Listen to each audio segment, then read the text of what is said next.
గతం చూసినప్పుడు చాలా బాధాకరంగా ఉంది. కానీ గతంలో దేవుడు బతకమంటలా, భవిష్యత్తు గురించి మాట్లాడే దేవుడు మన దేవుడు. గతంలో ఉండమని దేవాతి దేవుడు చెప్పట్లా. గతం గురించి మాత్రమే ఆలోచిస్తూ జరిగిపోయిన వాటిని గురించి మాత్రమే చింతించే వాళ్ళు భవిష్యత్తులో ఏమీ పొందలేరు, ఏమీ సాధించలేరు. జరిగిన పొరపాట్లలోంచి మేలు నేర్చుకుందాం, జరిగినటువంటి ఇబ్బందులు కష్టాల్లో నుంచి ధైర్యంతో ముందుకు వెళ్దాం. కొందరు అనుకుంటూ ఉంటాం, ఇక భవిష్యత్తు ఏంటి, పెంచి పెద్ద చేసిన నాన్న చనిపోయాడు మధ్యలో, పెంచి పెద్ద చేసిన అమ్మ చనిపోయింది మధ్యలో, ఆదుకుంటానన్న స్నేహితుడు వదిలేసి వెళ్ళిపోయాడు మధ్యలో, ఎవరో ఒకరు ఏదో సహాయం చేస్తారని వారి మాట మీద ఆశ పెట్టుకున్నాం, కానీ ఆ మాట తప్పారు వాళ్ళు.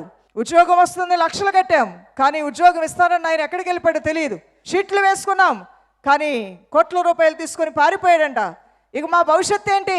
ఈ రోజున నూతన సంవత్సరంలో ప్రవేశించబోతున్నటువంటి దేవుని సంగమా, ఏమిటి మన భవిష్యత్తు అంటే అది కీడుకరంగా లేదు, మేలుకరంగా మాత్రమే ఉన్నది నీ పట్ల.